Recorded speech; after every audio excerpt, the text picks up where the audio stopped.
سلام دوستای گولم، خوبی جون شد جور بخیرید. خدا که خوب باشید، جور سالم باشید. دوستای گولم، یکی دو پر کردم خانه را و کمبلار فرش کنی اینجا کمبلار بردم چکس دادم هرچی باز این یکی دو میگرم که اما اشاردم آوار کردم جای به جای کردم.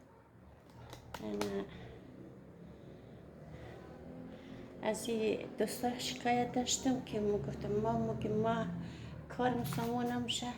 دوستای گفت یعنی منظورم که دوستای میگه دو نفری یک دو جور کالا یکی نتره ما گوهش که دیگه کار یک خانه داره، کار خانه ساموش داید نیه دو نفر هم کالار میشه و دیگر نه دو نفر دیگه. تاریخ قنجقشم بگیم که تاریخ 2025 26 26 یعنی 12 جولای 1405 یعنی 21 تیر ماه دیگه.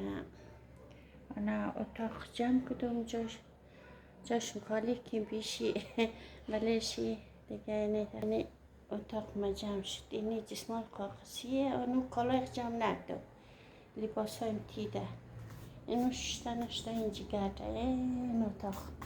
از او پیش کمبل خدا اینی بخشی نان تید کدو آوار کدو قدر نان تید میشه که میشه فرش دبال خدا بده اینا اینی جمعید نمیشه. از او پیش او تکیه او کمبل توشک لی جور کردم دقت کردم اینی جمع شده بلش اینیم کالای نشته ما بانوش اینیش کوگی این زرد سوش کوگی چیه کوگی